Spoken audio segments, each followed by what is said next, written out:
نصیب آپ بھی ان کی طرح بنا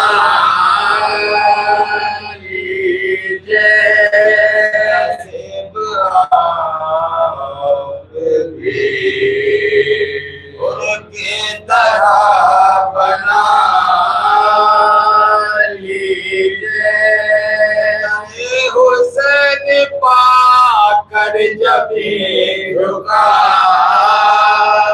لیجیے، امام اصل بھی آئیں گے شیخ کی مجلس میں، ذرا حسین کا فرش عطا بچھا لیجیے، ذرا حسین کا فرش عطا بچھا لیجیے، نصیب آپ بھی۔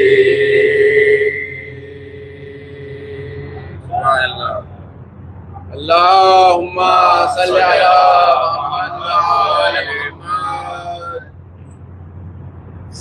اور دیگر صلوات۔ اللہم صلی علی محمد وآل محمد۔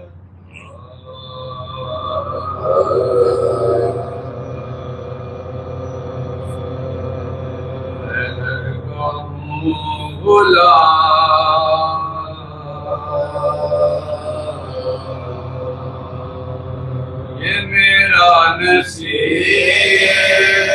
ہے،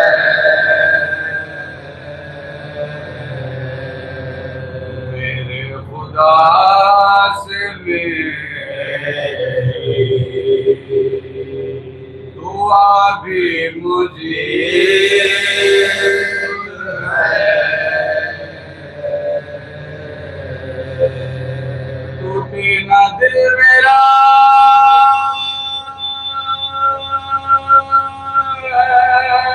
میرے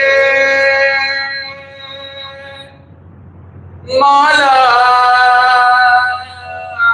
رہے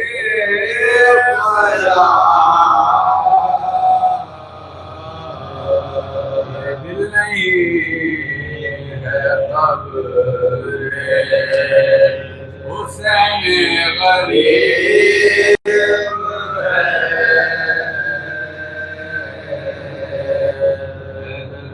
مولا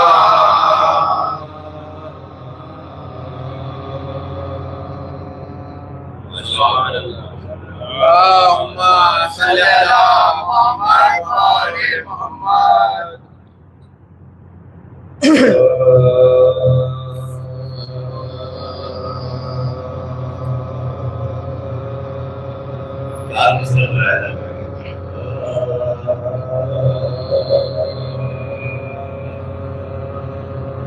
مجلس کا جہاں فرش بچھاتے ہیں آزاد، مجلس کا جہاں فرش بچھاتے ہیں آزاد، دعاؤں سے زہرا کو بلاتے ہیں،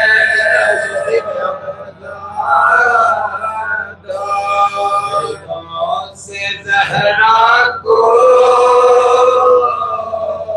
بلاتے ہیں آزاد، لے جاتی ہے مرہم کے لیے فاطمہ زہرا، عشق کی جو مجلس میں بہاتے ہیں آزاد، اس کا جہاں فرش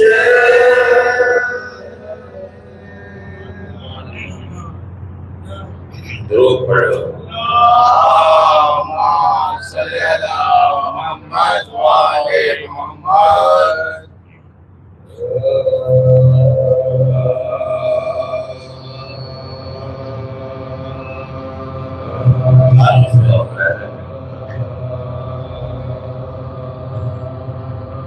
علی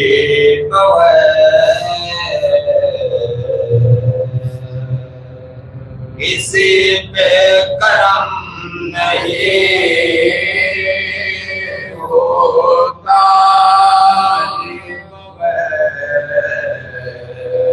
کسی پہ کرم نہیں ہوتا کرم نہ ہو تو کوئی محترم نہیں ہوتا نماز خدا جانے کیسے ہوتی ہے بغیر تو کعبہ حرم نہیں ہوتا بغیر تو کعبہ حرم حیدری ہوتا علی بغیر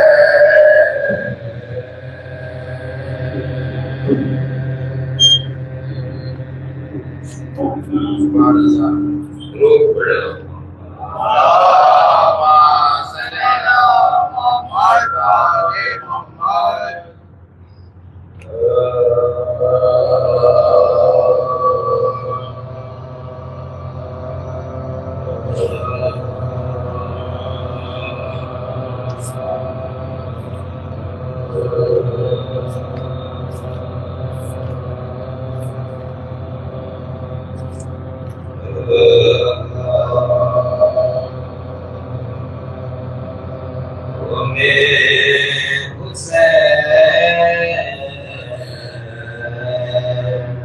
ہر ایک شہر ہر گیا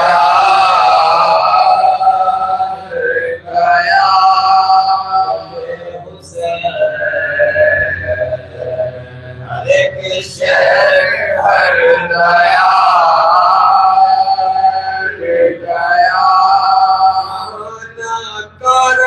پہنچا وہاں گیا کربلا ہے بہت سوال ہوتے ہیں یہ کربلا ہے اگر جنگ شہداؤں کے قلم میں دم ہو تو لکھ دو حسین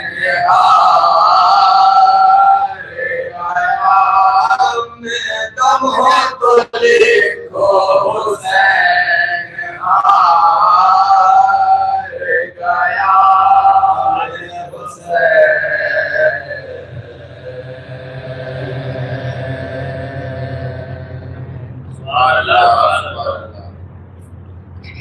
اللہم صلی علی محمد ایک سلام کی طرح ساتھ ہیں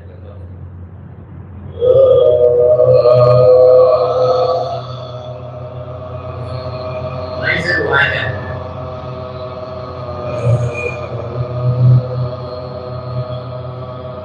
جو دریا سے پیغمبر کا قدا ہوتا ہے جو دریا سے پیغمبر کا قدا ہوتا ہے اس کا کشکول مرادوں سے بھرا ہوتا ہے دریا پیغمبر کا قدا رہتا ہے اس کا کشکول مرادوں سے بھرا رہتا ہے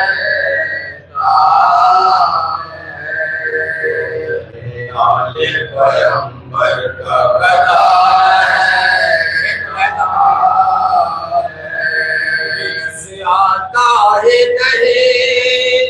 آل پیغمبر کے قریب ہر منافق در حیدر سے جڑا ہے ہر منافق در حیدر سے جڑا ہے آل پیغمبر کا قدار ہے حیدر وہ مراد ہے کہ شفا نام کے ہے یہ وہ زخم کے تعمر حرار ہے آل پیغمبر کا قدار ہے زہرا کا سرخون ابو طالب کا جب یہ ہٹ جائے تو پھر دین میں کیا رہے جب یہ ہٹ جائے تو پھر دین میں کیا رہے آل پیغمبر کا قدار ہے ہوٹوں پہ رہتی ہے میرے نارے حبیب مشکلوں کو یہی ایک مجھ سے گلا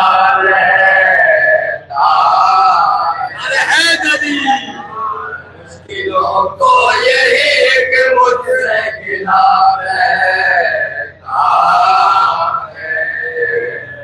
آل پیغمبر کا قدار ہے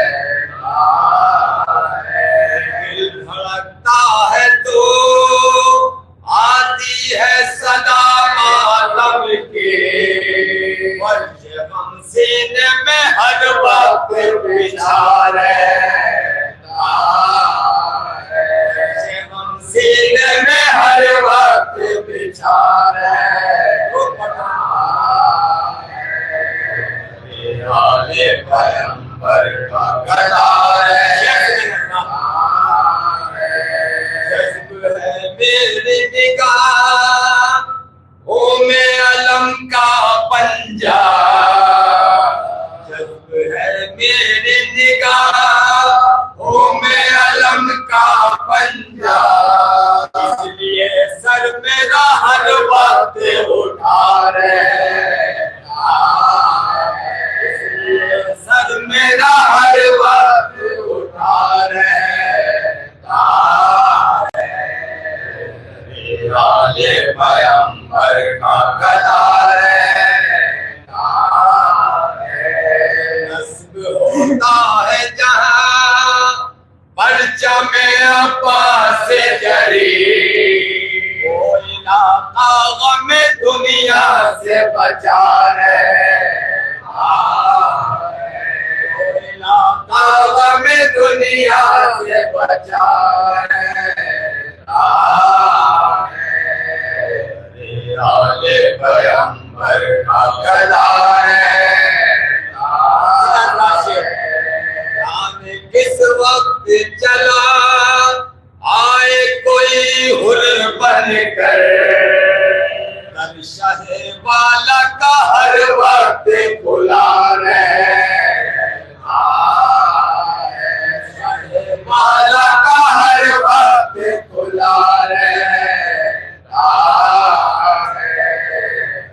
آل پیغمبر کا قدار ہے میں آتے ہیں نظر میں آتے ہیں مومن کے سرحانے مولا اس لیے دل میں نہ مشتاق قدار ہے اس لیے دل میرا مشتاق قدار ہے آل پیغمبر کا قدار ہے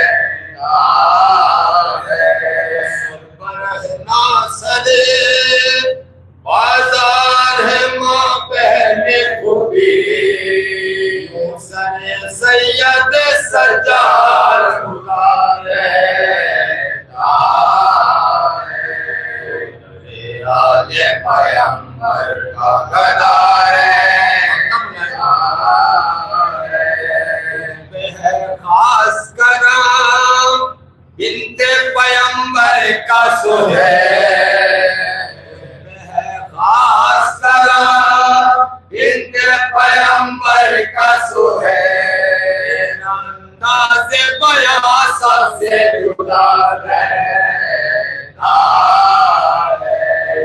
انداز بیاں سب سے جدا رہتا ہے آل پیغمبر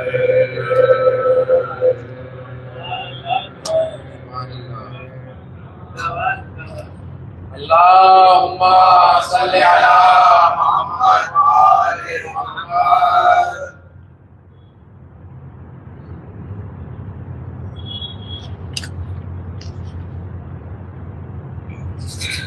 مسدس کے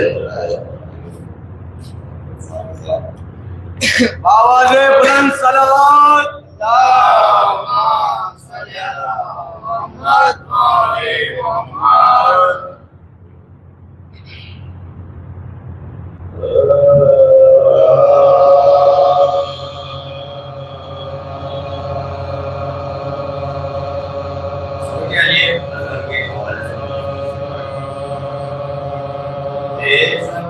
جب کوئی جھولے میں مچل جاتا ہے جب کوئی جھولے میں مچل جاتا ہے اور جی کا عنوان بدل جاتا ہے خود ظلم کے منہ سے یہ نکل جاتا ہے جگنوں کی اندھیروں کو نکل جاتا ہے جگنوں کی اندھیروں کو نکل جاتا ہے بستیاں کہتی ہیں بیعت کے طلبگاروں سے تبسم نے ہنسی چھیل تلواروں سے تبسم نے ہنسی چھیل تلواروں سے کر حق و باطل کا کہیں ہوتا ہے ہاں آل پیغمبر کا وہی ہوتا ہے ان کے بچوں کو شہادت یقین ہوتا ہے کافر کی کوئی فرق نہیں ہوتا ہے کافر کی کوئی فرق نہیں ہوتا ہے بتاتے ہوئے میدان میں اکبر نکلے سب سے چھوٹے تھے مگر سب کے برابر نکلے سب سے چھوٹے تھے مگر سب کے برابر نکلے چھوٹے تھے مگر سب کے برابر نکلے جب روشنی لیتا ہے سیاہ تاروں سے شیر یہ کہتا ہے کماداروں سے سلسلے صبر کے کٹتے نہیں تلواروں سے ملا ہوش میں آخر نہ انگاروں سے ملا ہوش میں آخر نہ انگاروں سے سوچ لے پھر وقت نکل جائے گا کو ہاتھ لگائے گا تو جل جائے گا کو ہاتھ لگائے گا تو جل جائے گا کو ہاتھ لگائے گا تو جل جائے گا تو بچہ ہے تجھے ڈر نہیں اچھا ہی ہوا قطرہ ہے سمندر نہیں اچھا ہی ہوا یہ لڑے مرضی سرور نہیں اچھا ہی ہوا بلا میں کوئی خیبر نہیں اچھا ہی ہوا بلا میں کوئی خیبر نہیں اچھا ہی ہوا میں بھی اگر حیدر خیبر ہوتا یہ بچہ علی اصغر نہیں حیدر ہوتا یہ بچہ علی اصغر نہیں حیدر ہوتا یہ بچہ علی اصغر نہیں حیدر ہوتا بھولتے جھول کے اصغر کو خیال آیا ہے ماں کے سامنے بیعت کا سوال آیا ہے مہینے کے مجاہد کو دلال آیا ہے ہنستی الٹے ہوئے بانوں کا لال آیا ہے ہنستی الٹے ہوئے بانوں کا لال آیا ہے پھر طوفان کبھی بند نہیں ہوتے ہیں حوصلے عمر کے پابند نہیں ہوتے ہیں حوصلے عمر کے پابند نہیں ہوتے ہیں حوصلے عمر کے پابند نہیں ہوتے ہیں گردن پر مچلتا ہوا خنجر دیکھا گلتر سے الجھتا ہوا لشکر دیکھا بچہ ہنستا ہوا روتا ہوا لشکر دیکھا بچہ ہنستا ہوا روتا ہوا لشکر دیکھا اپنی آنکھوں سے یہ تاریخ نے منظر دیکھا اپنی آنکھوں سے یہ تاریخ نے منظر دیکھا مسکراہٹ لبے معصوم پہ جب اٹھ گئے بس اسی وقت سے بیعت کی کمر ٹوٹ گئی بس اسی وقت سے بیعت کی کمر ٹوٹ گئی کا جیت لیا اصغر نے شبیر کا اعلان کیا اصغر نے چپ ہے یا ہونٹوں کو سیاہ اصغر نے بازوئے ستم توڑ دیا اصغر نے بازوئے ستم توڑ دیا اصغر نے روٹنے والوں سے اصغر کی ہنسی لٹ نہ سکے ظلم سے پھر کسی بچے پہ قما اٹھ نہ سکی ظلم سے پھر کسی بچے پہ قما اٹھ نہ سکی کبھی دیکھا نہ سپاہی کوئی اصغر کی طرح مقدرہ ہے جو چلتا ہے سمندر کی طرح ہست شبیر پہ چمکا گیا نیر کی طرح ان میں جوش ہے اصغر کے بھی اکبر کی طرح ان میں جوش ہے اصغر کے بھی اکبر کی طرح مثل عباسیہ ساقائے حرم بھی ہوتا نوجوان ہوتا تو ہاتھوں میں علم بھی ہوتا نوجوان ہوتا تو ہاتھوں میں علم بھی ہوتا جب کوئی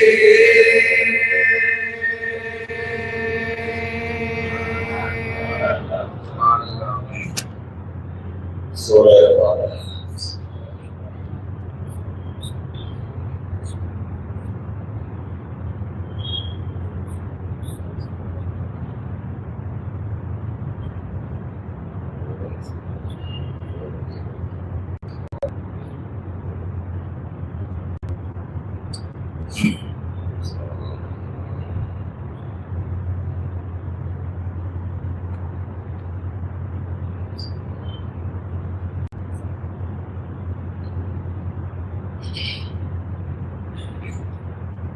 میری قافلہ مدینہ پہنچا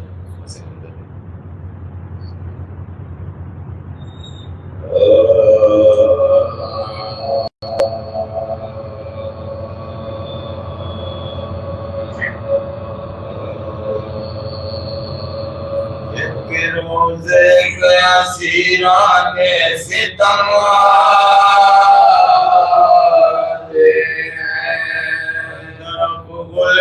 کے پابند علم آتے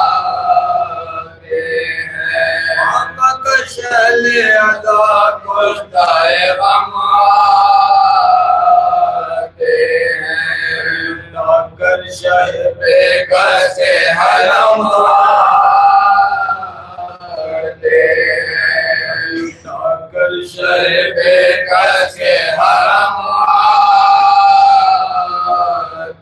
ہیں سفر میں نہ عزیزوں سے چھٹے گا کوئی جہاں میں نہ لٹا ہے نہ لٹے گا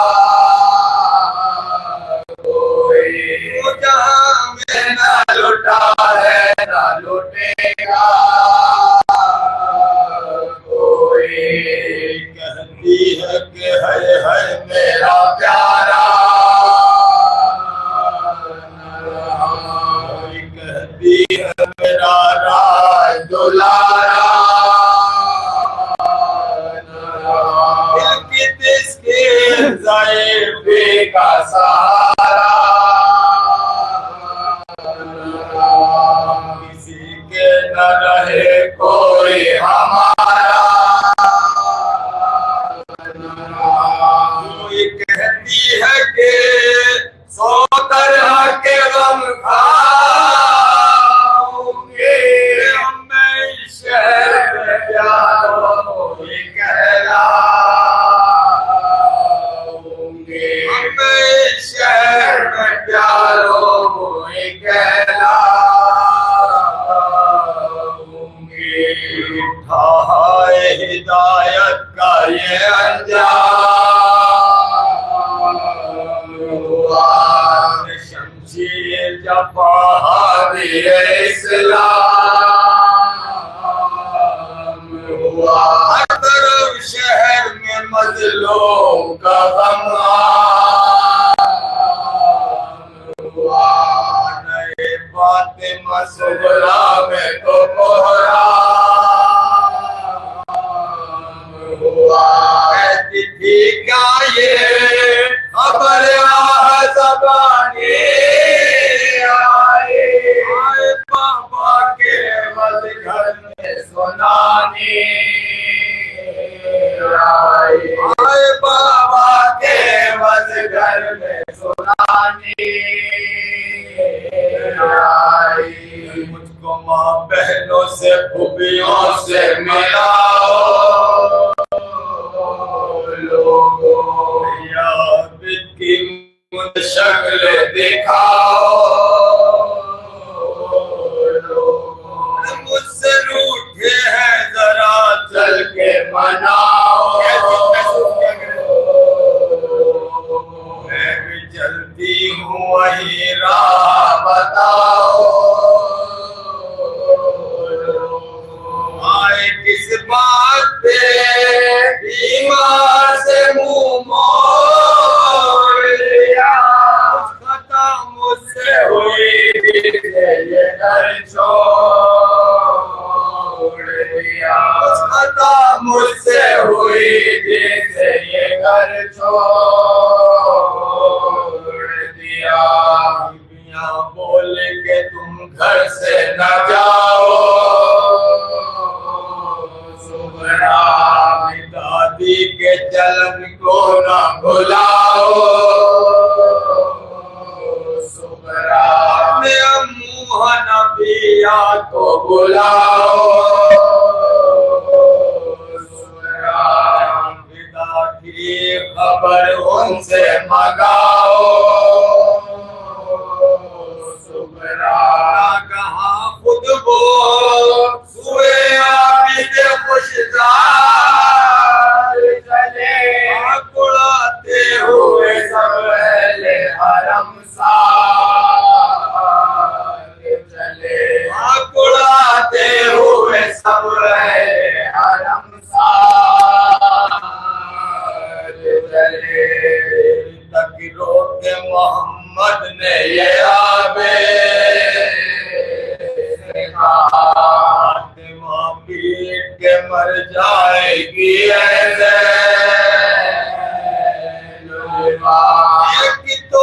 جان کے بدر دوسرے کن میں جدا بہتر ہے کہ اب گھر کو چلو میں خدا جھکا کر یہ کہا بنت علی سے مجھ کو کیا عذر ہے پر آپ بھی سے وہ بولے کہ کس طرح سے گھر جاؤں میں بھائی کو کھو کے عزیزوں سے نہ شرماؤں میں اس پہ یہ قہر کے لاشا بھی نہ دفناؤں میں جو زیب تھے اب ان کو کہاں پاؤں میں گھر کی طرف رخ نہ کروں گی بھیا میں اسی دشت میں رو رو کے مروں گی بھیا میں اسی دشت میں رو رو کے مروں گی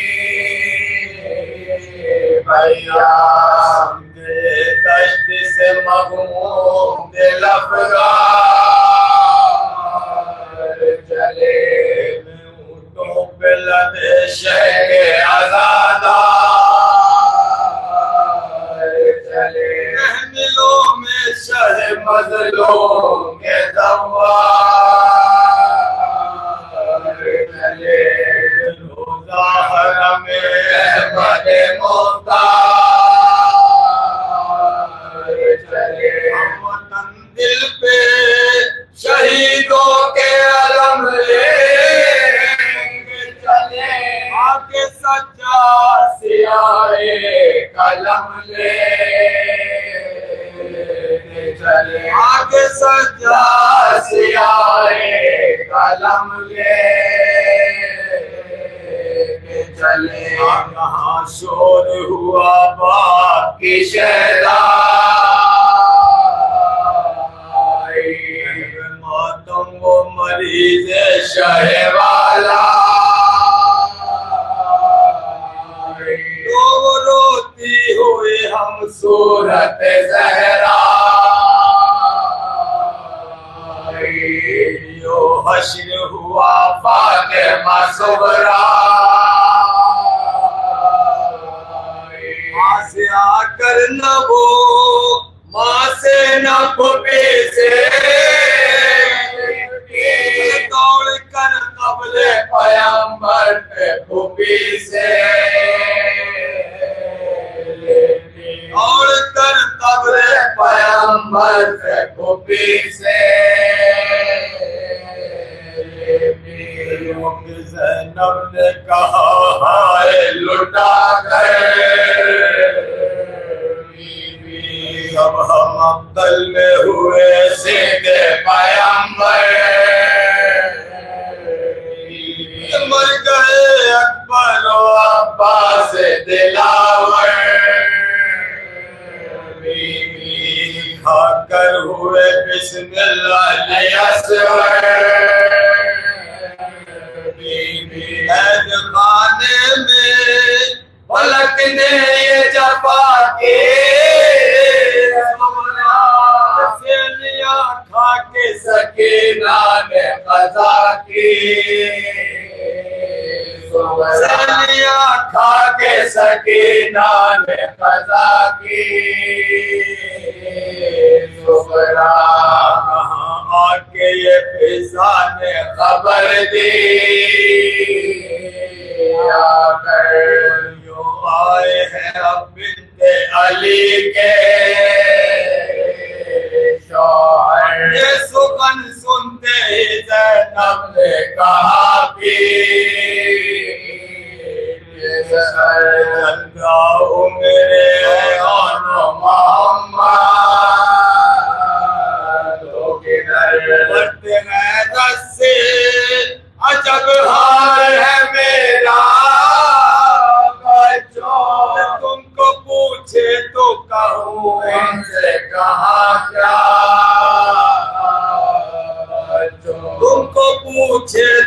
کہوں ان سے کہا کیا اتنے شوہر زینب دل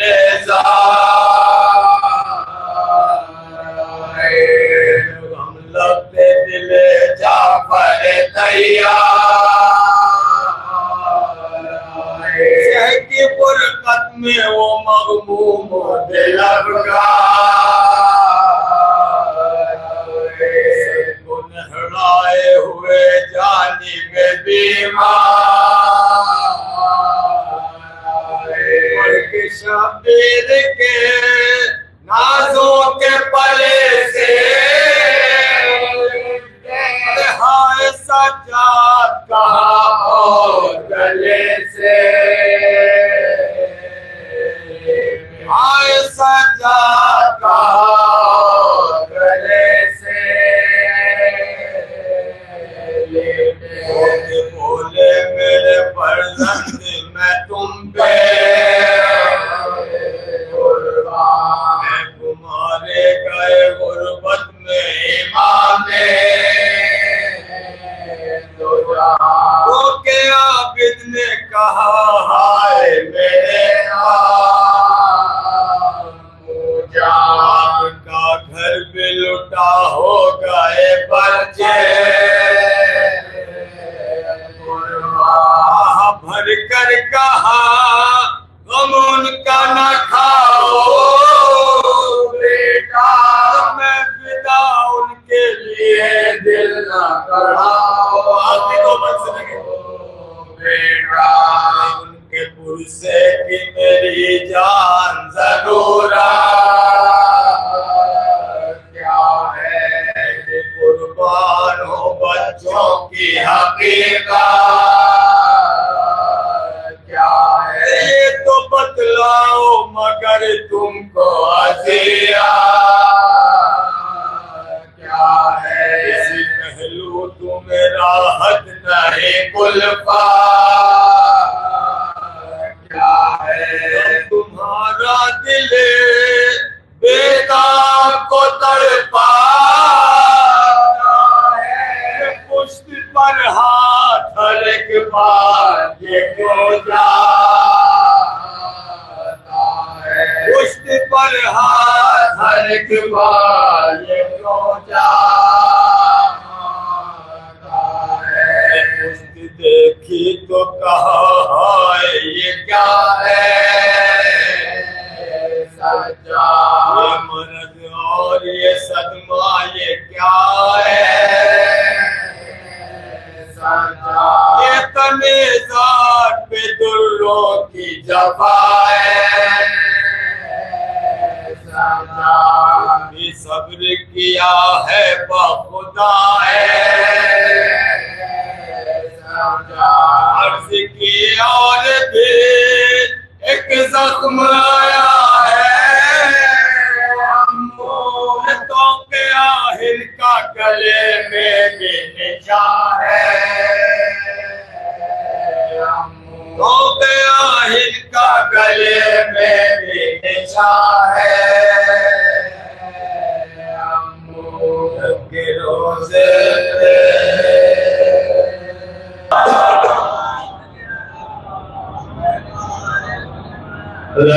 آج کی مجلس انجمن دعائے سلام لوگوں سادات مقیم وکلا کی جانب سے ہے اور اس میں دو جناب شہباز علی صاحب اور جناب علی حیدر صاحب جو لوگوں سادات تشریف ہیں آپ حضرات سے بھی بار اعتماد سے تھوڑا آگے تشریف ہے میں اللہ کی استفاد میں دو تین سے حاضر کر کے آپ کو تھوڑا پیچھے والے ساتھی سے گزارش کروں گا کہ تھوڑا آگے تشریف ہے تاکہ آنے والے موقع کو کوئی سوال نہ ہو. میں حاضر کرتا ہوں جناب زینب سلام اللہ علیہ.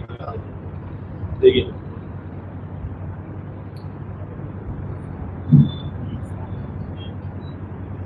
ایک بار اور سے بات کر دیجیے آپ ذرا.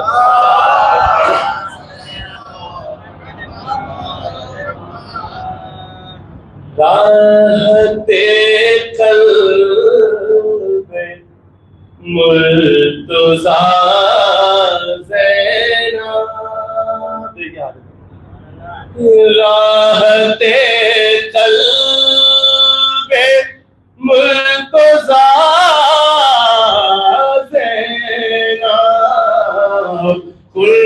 العین فاطمہ زینب، قرۃ العین فاطمہ زینب. اور کیا یہ اس میں مطلب حاضر کرتا ہوں، دیکھیں کہ کیا یہ کم ہے تیری ثنا زینب، کیا یہ کم ہے تیری ثنا زینب، دوسری تو ہے فاطمہ زینب، دوسری تو ہے فاطمہ زینب. اور دین احمد پہ بن گئی سایہ، دین احمد پہ بن گئی سایہ، جو تیرے سر کی تھی ردا زینب، جو تیرے سر کی تھی ردا زینب، جو تیرے سر کی تھی ردا زینب. اور چلتے خیموں سے لا کے عابد کو،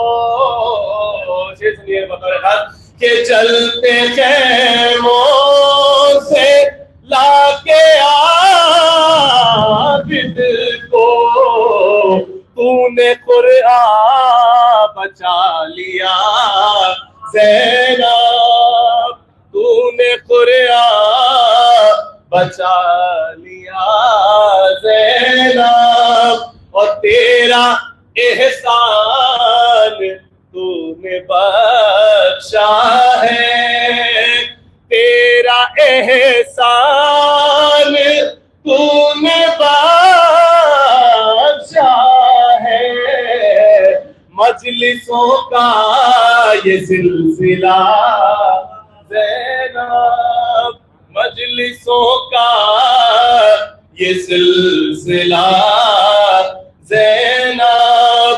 اور نظر کرتے ہیں تیری خدمت میں، نظر کرتے ہیں تیری خدمت میں، یہ علم اور یہ تعزیہ زینب، یہ علم اور یہ تعزیہ زینب، یہ علم اور یہ تعزیہ زینب.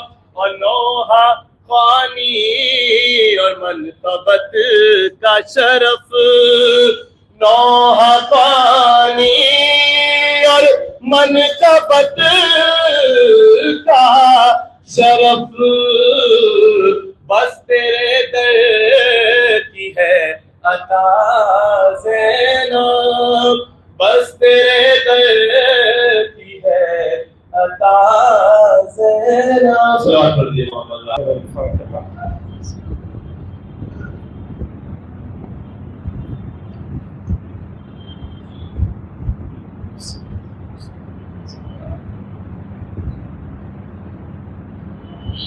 لا حول ولا قوة إلا بالله العلي العظيم. أعوذ بالله من الشيطان الرجيم. بسم الله الرحمن الرحيم. الحمد لله رب العالمين، ثم الصلاة والسلام على أشرف الأنبياء والمرسلين وخاتم النبيين بالقاسم محمد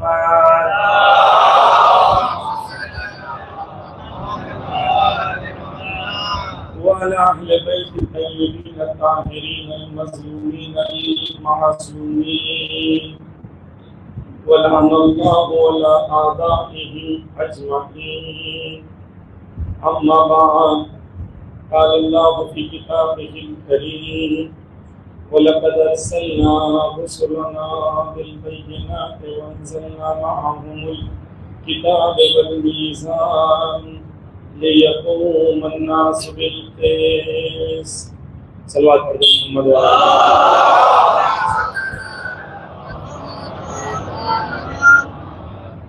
عزیزان گرامی، خدا نے ہمیں وہ جو دین عطا کیا جو دین اسلام ہے، اور یہ دین جو ہم مانتے ہیں، جس میں ہم نماز پڑھتے ہیں، روزہ رکھتے ہیں، حج بجا لاتے ہیں، زکوٰۃ دیتے ہیں، خمس دیتے ہیں، امر بالمعروف کرتے ہیں، نہی عن المنکر کرتے ہیں، یہ دین در حقیقت ہے. اور یہ تمام دینی عبادتیں کس مقصد کے تحت؟ آیا یہ دین بذات خود کوئی مشن، کوئی ایم، کوئی مقصد لے کے آیا تھا؟ اور ہم جو اس دین کو دیکھتے ہیں، کیا ہم اسی نظریے سے دین کو دیکھتے ہیں جس نظریے سے خدا چاہتا ہے کہ ہم دین دیکھیں؟ ہم نے عزیزان گرامی تاریخ میں یہ مسلسل دیکھا کہ جو دین کا نام لے رہے تھے اور دین کا جنہوں نے لباس پہنا ہوا تھا، انہوں نے اہل بیت پہ بھی ظلم کیا. امام حسین کی شہادت بھی واقع ہوئی تو جو لوگوں نے شہید کیا وہ بھی اذان دے رہے تھے، وہ بھی نماز پڑھ رہے تھے. دین کیا ہے؟ دین کا مقصد کیا ہے؟ اور میرا دین سے ریلیشن کیا ہے؟ یہ چیز ہم انشاءاللہ کوشش کریں گے سمجھنے کی. عزیزان گرامی، خدا نے قرآن میں کہا وَلَقَدْ أَرْسَلْنَا رُسُلَنَا، ہم نے یقیناً رسولوں کو بھیجا، بالبینات، اور ان کے ساتھ ہم نے کھلی ہوئی دلیلیں بھیجی، ریشنل پروف اور ریشنل آرگیومنٹس بھیجے.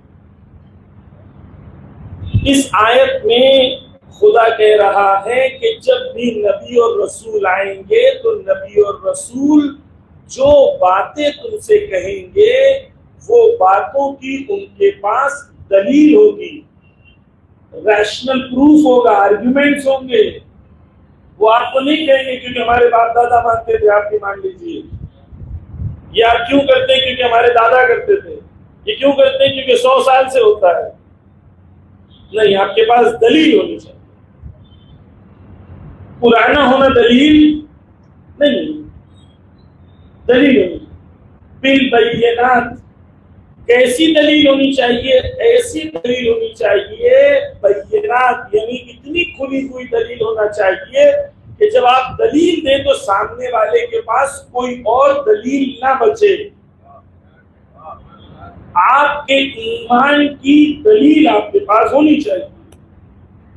آپ اللہ کو ایک کیوں مانتے ہیں؟ دلیل ہونی چاہیے. نبی کیوں مانتے ہو؟ دلیل ہونی چاہیے. نظام امامت کیوں مانتے ہو؟ دلیل ہونی چاہیے. روز قیامت کیوں مانتے ہو؟ خدا کو عدل کیوں مانتے ہو؟ دلیل ہونی چاہیے. بغیر دلیل کے قبول نہیں ہے. بس رسول کو خدا نے کہا میں نے بھیجا، رسولوں کو بھیجا، کس چیز کے ساتھ بھیجا؟ آرگیومنٹس کے ساتھ اور پروف کے ساتھ اور ریشنل آرگیومنٹس اور دلیل کے ساتھ. پہلی چیز. دوسری چیز وَأَنزَلْنَا مَعَهُمُ الْكِتَابَ، اور خدا نے ان کے ساتھ کتابیں بھیجی. کتابیں کیوں آئی تھیں؟ پڑھنے کے لیے آئی تھیں. یہ کتابیں اس لیے آئی تھیں تاکہ ان کتابوں میں جو قانون ہے وہ سماج میں امپلیمنٹ ہو. کتاب کیوں آتی ہے؟ قانون کیوں آتا ہے؟ قانون اس لیے آتا ہے کہ آپ طاق میں رکھیں، اس کو چومیں، یہ قانون اس لیے آتا ہے کہ سماج میں وہ قانون نافذ ہو، امپلیمنٹ ہو. کیوں بھیجا خدا نے کتاب؟ ثواب کے لیے. یا خدا نے کتاب اور قانون بھیجا تھا تاکہ سماج اس کتاب اور قانون کے مطابق چلے. کتاب بھیجی خدا نے. والمیزان، اور خدا نے میزان بھیجا. میزان یعنی ترازو، یعنی وہ اسکیل بھیجا جس سے آپ حق اور باطل کو آئیڈینٹیفائی کر سکتے ہیں. خدا نے قرآن میں کہا کونوا مع الصادقین، سچوں کے ساتھ ہو جاؤ تو تم کنفیوز نہ رہو سچے کون ہیں. لبیت بھی بھیجا قرآن کے ساتھ تاکہ تمہیں پتہ چلے کہ سچے کون ہیں. ایک جگہ معیار بھیجا تو دوسری جگہ مصداق بھیجا تاکہ معیار کے مطابق مصداق بھی موجود ہو. والمیزان لیقوم الناس بالقسط. یہاں خدا اپنے دین کی، نبیوں کو بھیجنے کی، کتاب کو بھیجنے کی، دلیلوں کی، میزان کی، سب خدا تم نے بھیجا. تو بھیجا کیوں؟ خدا کہہ رہا ہے یہاں پر مقصد میرا کیا تھا. مقصد یہ تھا لیقوم الناس بالقسط، یعنی انسان، مسلمان نہیں، شیعہ نہیں، اس لیے دین بھیجا تاکہ انسان قیام کرے اور پوری دنیا میں قسط کو اور عدل و انصاف کو نافذ کرے. خدا نے کیوں بھیجا دین؟ اس لیے بھیجا تھا تاکہ دنیا اور جہاں اہل انسان ہے وہاں پر قسط اور عدل و انصاف نافذ ہو. اب توجہ کیجئے کہ ہم نے کیا کیا. شیخ مطالعہ کہتے ہیں، مثال دیتے ہیں، کہتے ہیں اندھیرے میں ہاتھی رکھا ہوا اور لوگوں کو کہا جائے کہ اندر سے دیکھو اندر کیا ہے. تو کسی نے گیا، کوئی گیا وہاں پر جا کے ہاتھی کے پیروں کو چھوا، ایک تو کچھ نہیں رہا، اندھیرا تھا. باہر آ کے کہا کہ وہاں پر بیچ میں ایک پیلر رکھا ہوا ہے. کوئی گیا، کسی نے ہاتھی کی پونچھ کو چھوا تو اسے لگا کہ وہاں پر کوئی جھاڑو لٹکا ہوا ہے. کوئی سونڈ کو پکڑا تو اسے لگا کہ وہاں پر بیچ میں کوئی رسی لٹکی ہوئی ہے. جو اندر جا کے باہر آیا، جس حصے میں اس کا ہاتھ لگا اس کو لگا کہ یہ پورا سب کچھ یہی ہے. ہم نے دین کے ساتھ ایسا ہے. دین میں جس پہ ہاتھ لگ گیا اس کو لگا یہ پورا دین ہے. جس پہ ہاتھ لگ گیا، کسی نے عزاداری پکڑ لی تو کہا پورا دین یہی ہے. کسی نے نماز پکڑ لی تو کہا کہ پورا دین یہی ہے. کسی کو اعمال مل گئے، کسی کو تعویذ مل گئی. جس کو جو دین میں ملا وہ ہاتھی کے اتنے حصے کو پکڑ کے اس نے کہا کہ پورا کا پورا دین یہی ہے. رزلٹ یہ ہوا کہ پورا ہاتھی ہوتا تو وزن اٹھاتا، لیکن ہاتھی کے ٹکڑے لے لے کے ایسا دین ہمارے ہاتھ میں آیا جو دین تو موجود ہے لیکن سماج میں کوئی ایفیشنسی موجود نہیں ہے. سماج میں اس کی کوئی افادیت نظر میں نہیں آتی، کیونکہ فائدہ تب دے گا جب دین مکمل ہوگا. یوم اکمل تو ہوگا، پورا دین ہوگا تو فائدہ دے گا. سبحان اللہ، سبحان اللہ، واہ واہ واہ. عزیزان گرامی، وہ پورا دین کیا ہے؟ وہ پورا دین کیا ہے؟ ٹکڑوں میں فائدہ ہونے والا نہیں. اب قرآن کی آیت کہہ رہی ہے خدا کہہ رہا ہے میں نے نبی، کتاب، رسول سب کچھ کیوں بھیجا تھا؟ تاکہ انسان قیام کرے اور عدل و انصاف کو نافذ کرے. سوال، کیا یہ تمام رسولوں کا، ایک رسول کا نہیں، خدا کے رسولانہ تمام رسولوں کو بھیجا گیا. کیا ان کا مقصد پورا ہو گیا؟ کیا دنیا میں عدل و انصاف اور قسط نافذ ہو گئی؟ ہوئی کہ نہیں؟ نہیں ہوئی. خدا تو نے کتاب بھیجا، رسولوں کو بھیجا تاکہ قسط نافذ ہو. ابھی تک تو قسط نافذ ہوئی نہیں. توجہ کیجیے گا خصوصاً جوان، یعنی انفینشڈ پروجیکٹ ہے.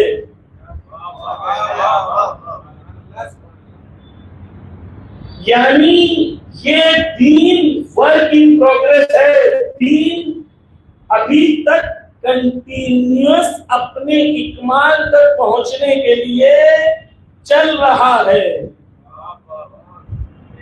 توجہ کیجیے، یعنی نبی جس لیے آئے تھے، خدا نے جس لیے کتاب بھیجی تھی، قرآن بھیجا تھا، وہ تمام دین کا پرپس ابھی باقی ہے.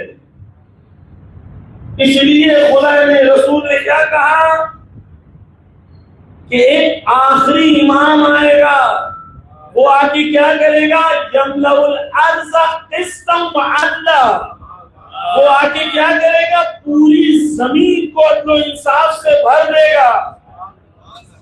نبی نے جو قیام کیا تھا، نبی جو مقصد لائے تھے، قرآن میں جو نبی نے پیغام بھیجا تھا، وہ تمام پیغام جا کے مکمل تب ہوگا جب آخری حجت آئے گی اور پوری دنیا میں عدل و انصاف کو قائم کرے گی. یہاں تک ہمیں ایک بات سمجھ میں آئی کہ نبی آئے تھے کس کے لیے؟ عدل و انصاف کے لیے. اور یہ چلتا رہے گا. توجہ، سوال، مولانا میں تو اس زمانے میں پیدا ہوا ہوں، مجھے کیا کرنا ہے؟ آیا وہ پروجیکٹ، وہ مشن، وہ موومنٹ جو نبی نے شروع کیا تھا، جو موسیٰ نے شروع کیا تھا، جو ابراہیم نے شروع کیا تھا، جو نبی نے کمال تک پہنچایا تھا، جو امام لے کے آئے تھے، وہ مشن جب آخری حجت تک کنٹینیو ہونا ہے تو ان دونوں فیز کے بیچ میں، جس کے بیچ میں خدا نے مجھے خلق کیا، دو فیز ہے، ایک کربلا، دوسرا ظہور. ایک غیبت، دوسرا ظہور. ان دونوں کے بیچ میں میری ذات ہے، میں ادھر کھڑا ہوں. اب میں اس مشن کا حصہ ہوں جو نبی کے کاندھوں پر، امام کے کاندھوں پر خدا نے مقصد اور مشن رکھا تھا. میں اس کا حصہ ہوں یا حصہ نہیں ہوں؟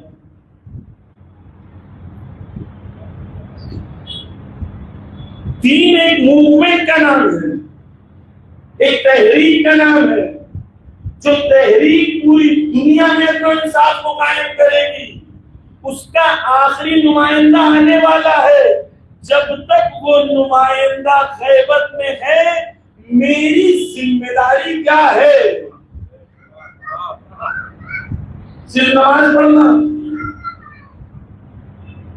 عزاداری میں جلوس کو یہاں سے اٹھا کے وہاں تک پہنچا دینا اور سمجھ لینا کہ میری ذمہ داری ختم. خدا تو کہہ رہا ہے کہ تمام انسان قیام کریں گے، عدل و انصاف قائم کریں گے. آپ کا تو دعویٰ یہ ہے کہ جب امام آئیں گے تو صرف اوکھلا میں نہیں، پوری دنیا کو عدل و انصاف سے بھر دیں گے. آپ کی زندگی کا بھی مقصد وہی ہے جو امام کی زندگی کا مقصد ہے یا نہیں؟ یا امام کا مقصد کچھ اور ہے، میرا مقصد کچھ اور ہے؟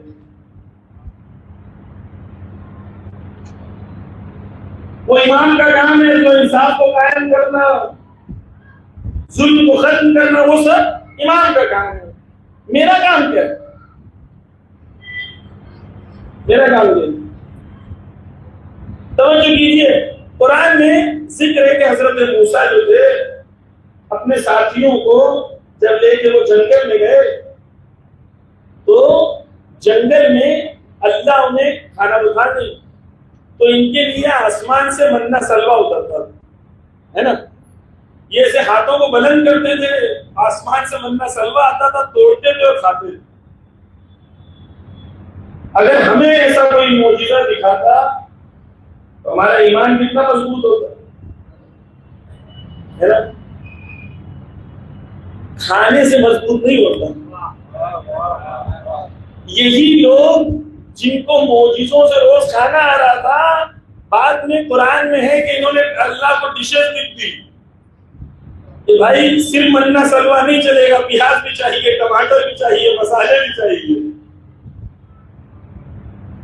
اور جب موسیٰ نے انہیں کہا چلو لڑنے کے لیے، چلو لڑنے کے لیے، تو انہوں نے موسیٰ کو کہا موسیٰ تو جا، تیرے اللہ کو لے کے جا، تم لوگ دونوں لڑو، جب تم لڑ چکو، کامیاب ہو چکو، تب مجھے بلا لینا۔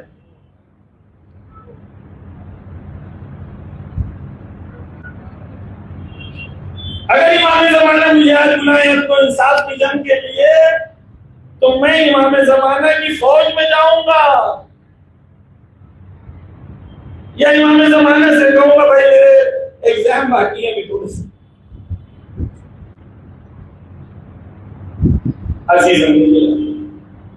دین ایک مشن، ایک مقصد کا ہے، اور خدا نے آپ کو اور مجھے جس دین پر رکھا ہے وہ دین ہے جس کو خدا قرآن میں کہتا کنتم خیر امت، تم سب سے بہترین امت ہو، سب سے بہترین امت تم ہو، بیسٹ کمیونٹی تم ہو۔ کون سی ہمارے سماج میں وہ صفات نظر آتی ہے جس کو دیکھ کے ہم کہہ سکیں کہ ہم خیر امت ہیں؟ خدا نے قرآن میں جب کہا کنتم خیر امت، تم سب سے بہترین امت ہو، فوراً بہترین امت کے اشارے بتا دیے، نشان بتا دیے۔ کیا بتایا؟ للناس، انسانوں کے درمیان تم نکلو گے، مسلمانوں کے درمیان نہیں، شیعوں کے درمیان نہیں، للناس، انسانوں، الناس لفظ استعمال ہوا ہے، تم بہترین امت ہو، انسانوں کے درمیان نکلو گے، کیا کرو گے؟ یدعون الی الخیر، تم انسانوں کو خیر کی طرف بلاؤ گے۔ کتنی بڑی ذمہ داری! اللہ نے تم سے کہا ہے کہ تم وہ امت ہو جو تمام انسانوں کو ظلمت سے نکالو گے، خیر کی طرف لے کے جاؤ گے۔ یہ دین عزیزان گرامی جنت بانٹ کے نہیں ملنے والا سب کچھ، یہ بس ہاں یہاں پہ سب کو دے دوں سرٹیفکیٹ کے سب جنت جانے والے ہیں بس۔ آپ تصور کریں کہ امام کوئی چیز کنسٹرکٹ کر رہے ہیں اور امام کو ساتھیوں کی ضرورت ہے، ہم امام کو کہیں گے سوری ایکسکیوز می امام، میں آپ کی مدد نہیں کر سکتا، مجھے پلیز جنت دے دو، مجھے جانے دو۔ امام کا جو مشن ہے، امام کا جو مقصد ہے، اس میں شامل نہیں ہونا چاہتا، صرف جنت لینا چاہتا ہوں۔ یہ کون سی محبت ہے کہ امام تمہیں بلا کسی اور لیے رہے ہو، تم کسی اور لیے چاہ رہے ہو؟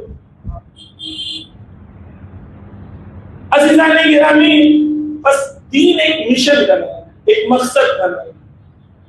حسین ابن علی نے جب کہا حل من ناصر ینصرنا، ہے کوئی میرا ناصر و یاور و مددگار؟ حسین نے یہ نہیں کہا حل من منصور، ہے کوئی جو مجھ سے مدد دے گا، حسین نے کہا ہے کوئی جو میری نصرت کرے گا۔ وہ ہے تیار؟ حل من ناصر ینصرنا، ہے کوئی میرا ناصر و یاور و مددگار جو میری مدد کرے گا، میری نصرت کرے گا، یعنی میرے دین کی نصرت کرے گا۔ اب سنیں، یہ جو زیارت ہم پڑھتے ہیں اس کو علماء نے تاکید کی ہے، اماموں نے تاکید کی ہے کہ اس کو ضرور پڑھا کریں، لیکن کبھی کبھی اس کو سمجھا بھی کریں۔ یہی زیارت اربعین جو بھی ہم نے پڑھی، اس میں ہم نے کیا 10 وعدے کیے کم سے کم امام کو۔ زیارت اربعین کیا چیز ہے؟ ایمان کی نشانیوں میں سے نشانی ہے۔ یعنی کیا؟ یعنی جب آپ زیارت اربعین پڑھ رہے ہو تو آپ امام سے کچھ اگریمنٹ کر رہے ہو، پیکٹ کر رہے ہو۔ اسی زیارت میں نے امام کو کیا کہا جانتے ہیں؟ میں نے کہا نصرتی لکم عدہ، اے امام میں اس وقت جس حال میں ہوں وہ حال ہے کہ میری نصرت تمہارے لیے تیار ہے۔ میں یہ نہیں کہہ رہا ہوں کہ میں سپاہی بنوں گا، میں زیارت اربعین میں امام کو وعدہ کر چکا ہوں کہ میں سپاہی ہوں اور میری نصرت آپ کے لیے تیار ہے۔ ایسے بڑی زیارت اربعین مولا میری نصرت تیار ہے آپ کے لیے۔ وہاں سے امام ڈھونڈ رہے تھے کہ زیارت اربعین میں کتنے ہیں جو میرے سپاہی بننے کی تمنا کر رہے ہیں، کتنے ہیں جو میرے ناصر بننے کی تمنا کر رہے ہیں۔ امام وہاں سے ان کو ڈھونڈ رہے تھے۔ کوئی کہہ رہا تھا مولا جاب لگا دو، کوئی کہہ رہا تھا مولا غربت بہت ہے قرضے۔ امام تمہیں ناصر بنانا چاہ رہے تھے، تم امام سے کیا چاہ رہے؟ دیکھیں امام کریم ہے، وہ عطا کرے۔ ذرا برابر یہ نہیں کہہ رہا ہوں، فی الحال موضوع نہیں ہے، لیکن کوئی میں موضوع کہیں اور چلا جائے گا، ذہن میں یہ نہ ہو کہ میرے بیت سے نہ مانگے، یہ نہیں کہہ رہا ہوں، لیکن مقصد بہت ڈیفرنٹ ہے۔ امام چاہتے ہیں کہ تم اور میں انسانوں میں سب سے بلند مرتبے پہ پہنچے، اور انسانوں میں سب سے بلند مرتبہ کون سا ہے؟ امام کے ناصر و یاور و مددگار، یا اہل بیت کا مرتبہ یا ان کے فرسٹ سرکل کا مرتبہ۔ امام چاہتے ہیں کہ تم اور میں وہاں پہنچو، نصرتی لکم عدہ۔ پھر میں نے زیارت اربعین میں کیا کہا؟ زیارت اربعین میں میں نے کہا مولا ہلکے میں مت لیجیے مجھے، معکم لا مع عدوکم، مولا میں آپ کے لشکر میں ہوں، آپ کے دشمنوں کے لشکر میں نہیں ہوں، معکم میں آپ کے ساتھ کھڑا ہوں۔ یہ ہے زیارت اربعین۔ یعنی امام ایک مشن لائے تھے، کربلا ایک مقصد رکھتا تھا، وہ مقصد خود زیارت اربعین میں امام نے بیان کی۔ امام زیارت اربعین میں کہتے ہیں کہ میں نے کیوں قیام کیا؟ اس لیے میں نے قیام کیا تاکہ لوگوں کو جہالت اور ضلالت سے نکال کر نور کی طرف لے کے چلا جاؤں۔ آیا ہمارے سماج سے جہالت اور ضلالت ختم ہوئی یا نہیں ہوئی؟ اگر ختم نہیں ہوئی تو حسینی مقصد ابھی تک باقی ہے، اور حسینیوں کو اور حسین کو بھی انصار کی ضرورت ہے جو یہی کہیں کہ حسین تیری راہ پہ چلتے ہوئے ہم سماج میں جہالت اور ضلالت سے مقابلہ کرتے رہیں گے۔ عزیزان گرامی، جب تک میں نے دین کو یہ سمجھا کہ مجھے ایک آڈینس بننا ہے، وہ اچھا کریں گے تو میں کہوں گا واہ واہ، اور ظالم برا کریں گے تو میں کہوں گا بہت برے ہو، لعنت ہو تجھ پر، اور میں خود اپنے آپ کو اس جنگ میں کہیں نہ پاؤں، نہ میں ادھر ہوں نہ میں ادھر ہوں، میں آڈینس ہوں۔ آڈینس ایمان کے کام آتی۔ جب حضرت زینب سلام اللہ علیہا کوفہ میں سلوات پڑھتے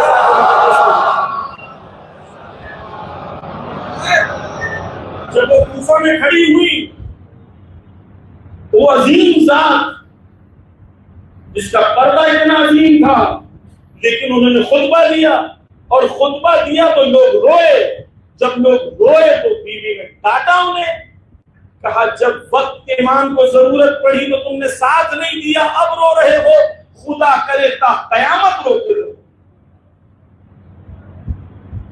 رونے میں فرق ہے، بیوی ڈانٹ رہی ہوں میں، جو خیمہ جلا رہا ہے وہ بھی رو رہا ہے۔ پوچھا کیوں رو رہے ہو؟ بیوی نے پوچھا کیوں رو رہے ہو؟ کہہ رہا ہے کہ اہل بیت کا خیمہ ہے، جلا رہا ہوں اس لیے رو رہا ہوں۔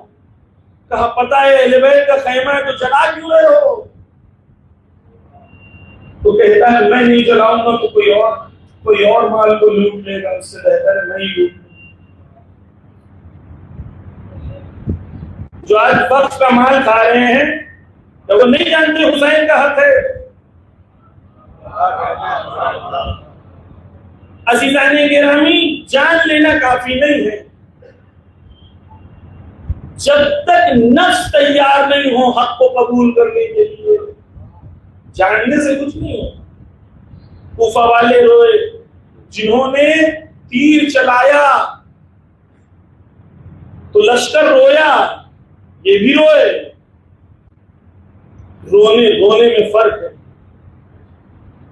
ہمیں یہ گریا، یہ رونا، یہ عزاداری، یہ فرش عزا، یہ مجلس، یہ تابوت، یہ جلوس، یہ ہمیں حسین سے جوڑ رہا ہے یہ نہیں کہ سوال ہے۔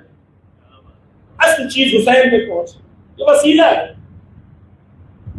دیکھیں تاریخ میں ایک واقعہ ہے، میں نقل کرتا ہوں، سلوات کا سہارا دے محمد والے محمد۔ عبداللہ ابن عمر، اس سے بھی بیعت کا سوال ہوا تھا، امام حسین سے بھی بیعت کا سوال ہوا۔ عبداللہ ابن عمر جب امام سے ملتا ہے تو وہ امام کو نصیحت کرتا ہے۔ آپ سب کی گزارش ہے کہ سلوات پڑھتے پڑھتے گزارش تھوڑا آگے آ جائے، پیچھے جگہ ختم ہو گئی، اگر یہاں پر آ جائے، یہاں پر جو پیچھے جماعت بیٹھی ہے اگر آگے آ جائے، اس طرف تو آگے، اس طرف جگہ، سلوات پڑھتے محمد والے محمد۔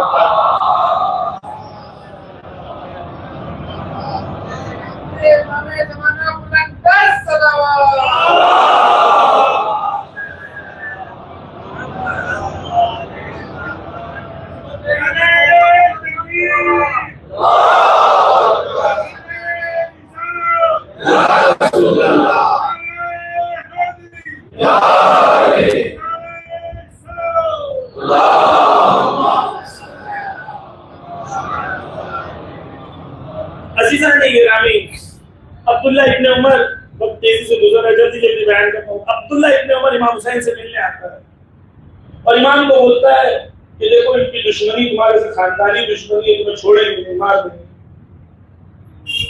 کچھ لوگ ہوتے ہیں جو علماء کے پاس سیکھنے آتے ہیں، کچھ لوگ ہوتے ہیں سکھانے آتے ہیں۔ جو سکھانے آتے ہیں عبداللہ بن عمر کی شباہت ان کے اندر نظر آتی ہے۔ عبداللہ بن عمر کہتا ہے امام سے تمہارے دیں گے۔ امام نے کہا میں موت سے ایسے محبت کرتا ہوں جیسے شیرخوار بچہ ماں کے شیر سے محبت کرتا ہے، مجھے موت سے ڈرا۔ پھر امام حسین علیہ السلام جب اسے پتہ چل جاتا ہے کہ امام حسین علیہ السلام شہید ہو جائیں گے، لڑیں گے، بیعت نہیں کریں گے، تو یہ کیا کرتا ہے پتہ ہے؟ یہ کہتا ہے امام سے رونے لگتا ہے کیونکہ امام شہید ہو جائیں گے۔ پھر امام سے کہتا ہے آپ کا سینہ چاک کرو، میں سینے پہ بوسہ لوں گا وہاں جہاں رسول اللہ بوسہ لیا۔ رویا بھی، زری پہ بوسہ نہیں لے رہا ہے، سینے حسین پہ بوسہ لے رہا ہے۔ لیکن باہر جا کے یزید کو خط لکھتا ہے، کہتا ہے کہ میں نے تیری بیعت کو قبول کر لیا۔ تاریخ میں بھرے پڑے لوگ، کیوں نہیں کر پاتے یہ لوگ؟ کیونکہ جب بھی تم حق کا ساتھ دو گے تمہیں قربانی دینی ہوگی، قیمت دینی ہوگی۔ وہ دین سب کو پسند آتا ہے جس میں دین ہو، ملتا رہے، انکمنگ چالو رہے، دین وسیلہ بنے، دعائیں قبول ہوتی رہے۔ لیکن جیسے ہی دین کچھ مانگے تب دین مشکل ہے۔ عزیزان گرامی، میں نے کیا وعدہ کیا ہے؟ معکم لا معدوکم، میں امام سے یہ وعدہ کر چکا ہوں زیارت اربعین میں کہ مولا میں آپ کا سپاہی ہوں، میں لڑوں گا، میں میدان نہیں چھوڑوں گا، میں لڑوں گا آپ کے لیے، میں تو انصاف کی کوشش کروں گا۔ اب عزیزان گرامی تھوڑی توجہ سے سنیے، قسط کہتے کسے؟ خدا نے قرآن میں کیا کہا؟ لیقوم الناس بالقسط، ایک ایسا سماج جہاں انسان قیام کرے، کس کے لیے؟ قسط کے لیے۔ عدل ایک الگ مفہوم ہے، قسط ایک الگ مفہوم ہے۔ ہم اردو میں کہتے ہیں کہ قسط بھر رہے ہیں، کہتے ہیں نا اردو میں قسط بھر رہے ہیں، یعنی انسٹالمنٹس بھر رہے ہیں، یعنی ایک اماؤنٹ کو جب آپ ایکول ڈسٹریبیوشن کرتے ہیں، ایکول حصوں میں ڈیوائڈ کرتے ہیں تو کہتے ہیں قسط بھر رہے ہیں۔ یا وہ ہے جس میں ایسا عدل و انصاف ہو، جس میں ڈسکریمنیشن نہیں ہو، ایکوالٹی موجود ہو، اونچ نیچ نہیں ہو۔ یہ سید صاحب ہیں تو یہ شیخ صاحب ہیں، اور سید صاحب تو بھائی کیا کہنا، اسلام یہی دیواروں کو توڑنے کے لیے آیا تھا۔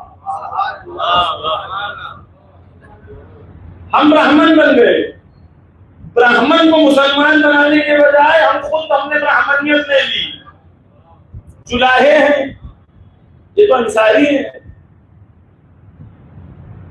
تو آپ دیکھیں کہ شیخ طوسی ایسے مرد تکلیف تھے کہ شیخ تھے، لیکن پوری شیعوں کی مرجعیت شیخ طوسی کے ہاتھ میں تھی، اور ایسے مرجع تکلیف تھے کہ ان کے بعد 100 سال تک کسی نے ہمت نہیں کی ان کے فتووں کو رد کرنے کی۔ یہ ہمارے دین نے سکھایا کہ ہمارے یہاں نسل نہیں، علم دیکھا جاتا ہے۔ قسط یعنی ایک ایسا سماج جس میں اونچ نیچ نہیں ہو، جس میں غریب جب مسجد میں آئے تو اسے وہی عزت ملے جو امیر کو ملے، وہاں ایسا نہ ہو کہ امیر آگے غریب پیچھے۔ قسط یعنی ایک ایسا سماج انسانیت کے لیے خدا نے چاہا ہے جہاں پر عدل و انصاف ہو، ڈسکریمنیشن نہ ہو۔ اب توجہ کیجیے، خدا نے ہمیں جو دین عطا کیا ہے، آج میں ایک نیوز چینل میں اس کے لیے گیا تھا ڈسکشن کے لیے، بات نکلی اس کے بیان کر رہا ہوں۔ انہوں نے مجھ سے کہا کہ صوفیزم نے ہندوازم سے سیکھا ہے۔ میں نے ان سے جواب میں کہا ہندوازم میں کچھ 100 سال پہلے تک سوائے برہمن کے کوئی دعا نہیں مانگ سکتا تھا، ہر آدمی کو دعا کی ضرورت ہوتی تھی تو برہمن کے دروازے پہ جانا پڑتا تھا۔ اسلام آ کے تمہیں سکھایا کہ ہر انسان دعا مانگ سکتا ہے، ہر انسان اللہ کے لیے برابر ہے۔ یہ دین اسلام نے انسانیت کو عطا کیا ہے۔ آپ ہمیں سکھاؤ گے، آپ ہمیں سکھاؤ گے؟ یہ ذات پات، اونچ نیچ، تو بڑا تم چھوٹا، خدا نے قرآن میں وعدہ کر دیا کہ تم میں سے بہتر کون ہے؟ اتقاکم، جو سب سے زیادہ تقوی رکھتا ہے وہ سب سے بہتر ہے۔ عزیزان گرامی، ایک ایسا سماج جو قسط کی بنیاد پر ہو، عدل و انصاف کی بنیاد کے اوپر ہو، جس میں ہر انسان کو اس کا حق ملے، وہ سماج آپ کے کاندھوں پر ہے کہ ہر قوم تک وہ سماج کا تصور پہنچائے۔ پہلے اپنے سماج میں قسط کو نافذ کرے تاکہ دنیا دیکھے، کیونکہ یہاں پر الگ الگ گاؤں سے لوگ ہیں، کنیکٹڈ ہیں، اس لیے میں کہہ رہا ہوں کہ میں نے بچپن میں دیکھا ہے۔ ایک گاؤں میں گیا تھا، نام نہیں دوں گا، امیر صاحب جو ہیں وہ کھاٹ پہ بیٹھے ہیں اور کسی نچلے ذات آدمی کا فیصلہ کر رہے ہیں، اور وہ تمام لوگ زمین پہ بیٹھے ہوئے تھے۔ میں نے پوچھا یہ اوپر کیوں بیٹھے ہیں، نیچے کیوں بیٹھے ہیں، یہ چیئر پہ کیوں نہیں بیٹھ سکتے؟ کہا نہیں، میر صاحب کے سامنے کیسے بیٹھ جائیں گے؟ ہم نے عزیزان گرامی جن کو اہل بیت کے در تک پہنچا سکتے تھے، ہم نے اپنی جھوٹی بنائی ہوئی آن اور رسم کی وجہ سے انہیں اہل بیت کے دین سے دور رکھ دیا، کیونکہ ہمارے اندر وہ دین نہیں اترا تھا، ہم برہمن بن گئے تھے۔ ایک جگہ میں مجلس پڑھنے گیا تھا تو اس گاؤں میں جتنے ہریجن سماج کے لوگ تھے وہ ماتم بھی کرتے ہیں، جلوس بھی نکالتے ہیں، گریہ بھی کرتے ہیں، لیکن انہیں انجمن انہیں اندر آنے نہیں دیتے امام بارگاہ میں، کیونکہ ہماری فرش نجیس ہو جائے گی۔ عزیزان گرامی، جو دین رسول اللہ لے کے آئے تھے، جو دین امام حسین لے کے آئے تھے، اس دین سے ہم بہت دور ہو گئے، چند رسموں میں دین کو بانٹ دیا ہے۔ وہ دین کی طرف جانے کے بجائے اب علم میں تو ہاتھ لگا دو، تو پیر لگا دو، جوتا لگا دو، دفنا دو، یہ ہمارے یہاں ہو رہا ہے۔ دودھ سے علم کو دھو، ہم ان جیسے بن رہے ہیں جبکہ ہمیں انہیں اسلام جیسا بنانا۔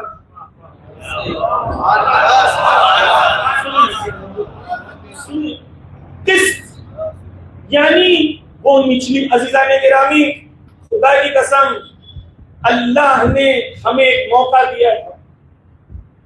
ہندوستان میں 16% دلت کمیونٹی جب ڈھونڈ رہی تھی کہ ہمیں کوئی ایسا دین ملے جہاں عدل و انصاف ہو، ہم نے اپنے کردار کو نہیں پیش کر پائے کہ وہ ہماری طرف آتے، وگرنہ آج ہندوستان میں وہ 16% بھی ہمارے ساتھ ہوتے۔ اور اگر ہم نے ابھی بھی درس نہیں لیا، اپنے کردار کو ایسا نہیں بنایا کہ ہم انہیں جوڑ سکیں۔ عزیزان گرامی، مولانا یہ سب کیا باتیں کر رہے ہیں؟ لِيَقُومَ النَّاسُ بِالْقِسْطِ، الناس، اللہ نے قرآن میں کہا انسانوں کو، مسلمانوں کو نہیں۔ قسط، مولا علی ایک بار گزر رہے تھے، دیکھا ایک بوڑھا انسان تھا، مولا علی نے ایک بوڑھے انسان کو دیکھا، کہا ایک بوڑھا بھیک کیوں مانگ رہا ہے؟ علی کی ذات دیکھیں، کہا کہ یہ بوڑھا بھیک اس لیے مانگ رہا ہے کہ کوئی ہے نہیں اس کا، لیکن مولا آپ پریشان نہ ہو، یہ مسیحی ہے، کرسچن ہے۔ مولا نے کہا مسیحی ہے انسان تو ہے۔ پھر مولا نے کہا کہ جب اس کی جوانی تھی تو اس کی جوانی خرچ ہوئی سماج کو بنانے کے لیے، اب بڑھاپے میں جوانوں کی ذمہ داری ہے کہ بوڑھوں کا خیال رکھیں۔ یہ نظام علی نے پیش کیا۔ علی کے وہاں وہ نظام تھا کہ مائنورٹی والے جب آتے تھے، صرف علی کی ایک زرہ پر ایک یہودی نے جھوٹا دعویٰ کر دیا، جیسے ہی کورٹ میں آیا تو جج کھڑا ہو گیا، خلیفہ بول کے السلام علیکم یا خلیفہ رسول اللہ۔ جب اس نے یہ کہا، مولا علی نے کہا میں کیس کو ڈسمس کرتا ہوں، مجھے نہیں چاہیے یہ ذرا۔ کیوں؟ کیونکہ تو نے ہم دونوں کے درمیان فرق کو اس وقت دیکھا، کیونکہ تو نے ہم دونوں کو ایکول نہیں دیکھا، اس کے لیے تو جسٹس نہیں کر سکتا، کیونکہ تو جسٹس نہیں کر سکتا میں کیس نہیں لڑوں گا۔ یہ علی ہے۔ یہودی جب آ رہا ہے تو مولا علی نہج البلاغہ میں کہتے ہیں کہ ایک یہودی عورت کے پیروں سے پازیب چھین لی گئی۔ علی کہتے ہیں کہ اگر میری حکومت میں ایک یہودی عورت کے پیروں سے پازیب چھین لی جائے تو اگر اس غم میں مجھے موت آ جائے اور ہمیں موت آ جائے تو یہ کم نہیں ہے۔ علی عدل و انصاف کا وہ معیار دینا چاہتے تھے مائنورٹیز کے لیے۔ یہودی عورت یتیم ہو گئی تھی، بچہ تھا اس کے گھر میں، علی ہاتھ سے روٹیاں بنا کے کھلا رہے ہیں۔ یہ علی ہے۔ عزیزان گرامی، بس اگر میں نے دین کو یہ سمجھا ہے ہاتھی کا ٹکڑا، کان ہاتھ پیر نہیں، دین مکمل ہے۔ ہمیں عبادت کیوں سکھا رہا ہے؟ اس لیے سکھا رہا ہے کہ جب سر خدا کے سامنے جھک جائے تو کسی غیر خدا کے سامنے نہیں جھکے۔ عبادت کی روح اس میں ہے۔ کہ جب تم خدا کے سامنے جھک گئے، غیر خدا کے سامنے جھکنا، یہ دین یعنی وہ کمپلیٹ سسٹم، اور وہ کمپلیٹ سسٹم عزیزان گرامی ہم سے صرف محبت کا تقاضا نہیں کرتا۔ جب امام حسین علیہ السلام مدینہ سے نکلے، مکہ گئے اور مکہ سے تھوڑا آگے بڑھے تو راستے میں امام حسین علیہ السلام کو ایک شاعر ملے، فرزدق۔ امام نے پوچھا بتاؤ فرزدق کوفے کا کیا حال ہے؟ تو فرزدق نے کہا مولا کوفے میں لوگوں کے دل تو آپ کے ساتھ ہیں لیکن تلواریں آپ کے ساتھ، جب دل ساتھ میں ہو اور تلواریں ساتھ میں نہ ہو تو مسلم بھی مارا جاتا ہے، حسین بھی مارا جاتا ہے۔ آج میرا دل حسین کے ساتھ ہے یا دل کے ساتھ شمشیر بھی حسین کے ساتھ ہے؟ میدان میں ہوں، حق و باطل کی جنگ میں، یا میں صرف سپیکٹیٹر ہوں؟ ایران مارے گا تو میں تالی بجاؤں گا، بہت مزہ آیا مولانا، اتنا مزہ آ گیا مولانا، تو جینے کا مزہ آ گیا۔ انہوں نے کیا، تم نے کیا کیا؟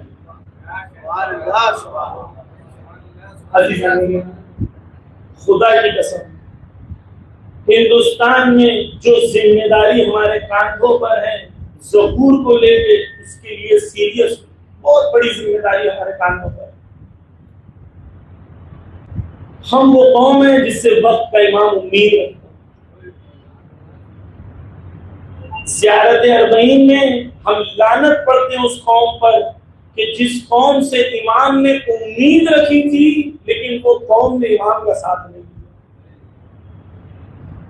غزنی کے اوپر ہم لعنت پڑھتے، امام اگر ہم سے امید رکھ رہے ہیں کس چیز کی امید رکھ؟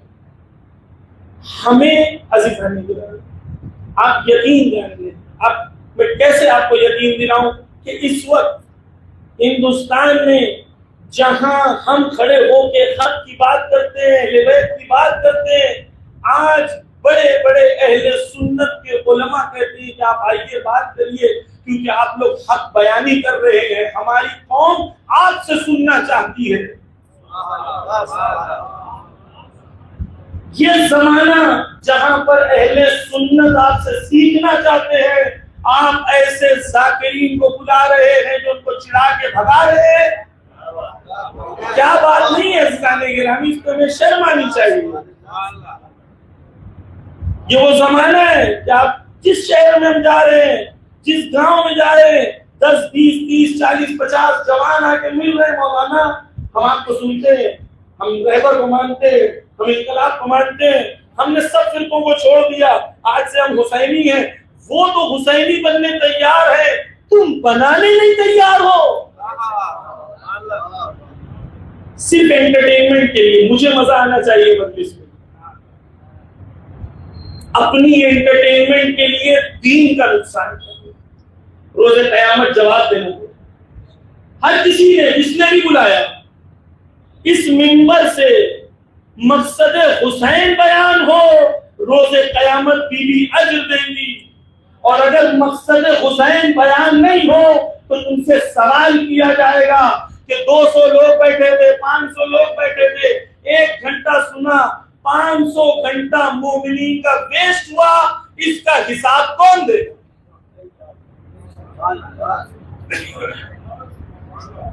عزیزان گرامی، بس ہماری ذمہ داری، مسلمان ہندوستان میں اس وقت 200 کروڑ، وہ خود کہتا ہے کہ ہمارے لیے جو قیادت اس وقت ہے وہ رہبر معظم سر مسلمانوں سے آپ یہی کہ ہم نے کیا کیا، کتنی اہل سنت کی مسجدوں میں ہم نے مل کے پروگرام کیا، ہم نے کیوں اپنی باتوں کو نہیں بڑھایا؟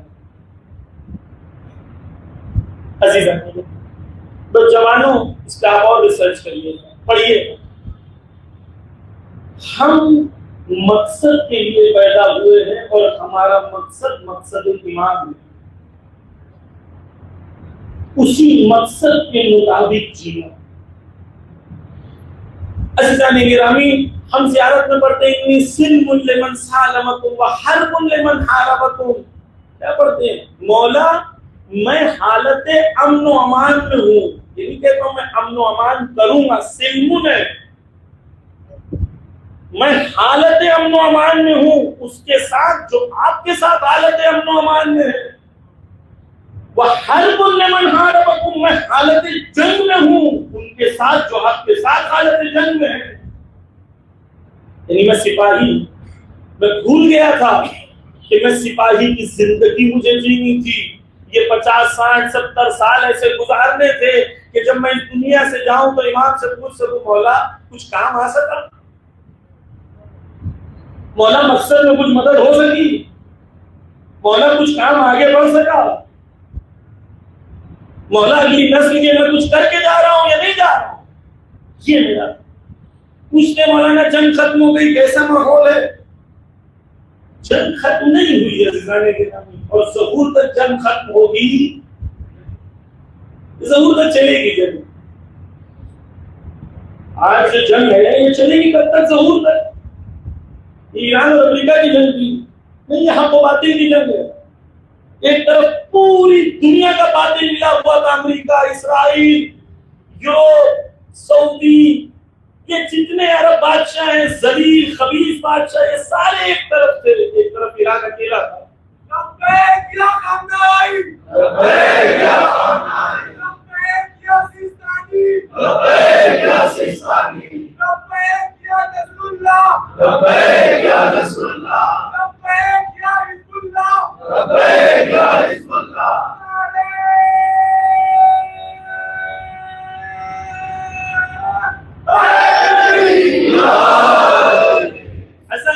توجہ کیجیے، ایک طرف ایران تھا، دوسری طرف پوری دنیا۔ دوسری الفاظوں میں کہیں تو ایک طرف باطل تھا اور دوسری طرف کل ایمان کے ماننے والے تھے، پورا باطل ایک ساتھ تھا، لیکن ڈٹے رہے، مقابلہ کیا۔ کیوں عزیزان گرامی؟ کیونکہ ان کے وہاں ایمان تھا، اللہ پہ بھروسہ تھا، کربلا کے راستے پہ چلنے کا عہد و پیمان تھا، شہادت طلبی تھی۔ سید حسن نصر اللہ شہید ہو گئے، جانتے تھے میں شہید ہوں گا، پھر شہید ہو گئے، کیونکہ ہمارے یہاں شہادت کمزوری نہیں ہے، شہادت نقصان نہیں ہے، جب بھی ہم نے شہادت دی ہم اور مضبوط ہوئے۔ شہادت مولا حسین نے دی، ان کے خون سے آج تک اسلام زندہ ہے، شہادت سے ہم کمزور نہیں ہوتے، جنگوں سے ڈر جانے سے، دشمن سے ڈر جانے سے ہم کمزور ہوتے۔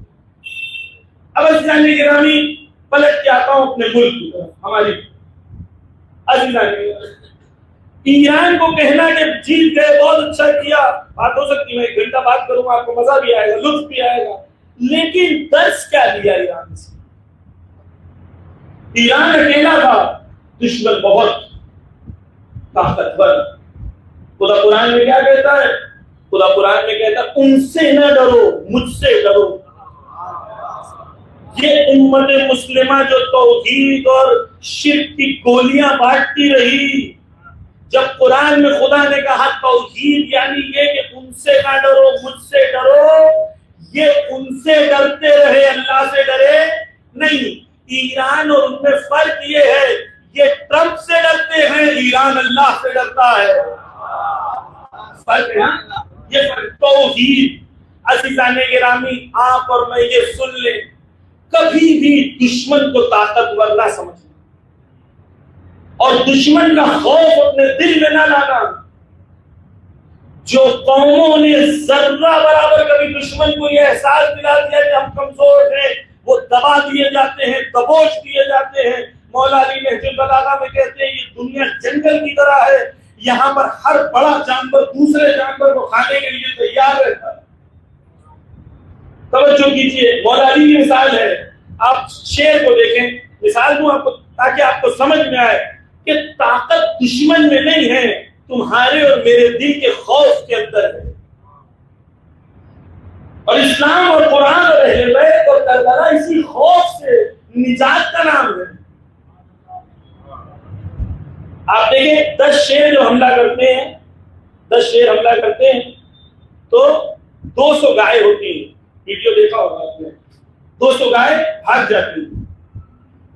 لیکن جب کہ 200 گائے مل کے پلٹ کے حملہ کرتی ہیں تو 10 شیر بھاگ جاتے ہیں. بس سمجھ میں آیا کہ شیر میں قدرت نہیں تھی، اس کی قدرت دوسروں کے خوف میں تھی. جب یہ متحد ہوئے اور مل کے مقابلہ کیا تو بڑے بڑوں کو بھاگنا پڑا. کربلا پیغام دیتا ہے اتحاد کا، اپنی صفوں کو مضبوط کریں. یہ کیا ہے؟ تیری انجمن میری انجمن، تو تیرا نوحہ میرا نوحہ. کربلا عزیزان گرامی جتنے لوگ کہہ رہے ہیں، آپ لوگ اپنے دل پہ ہاتھ رکھ کے کہیں کہ آپ نے کی کہ نہیں کی.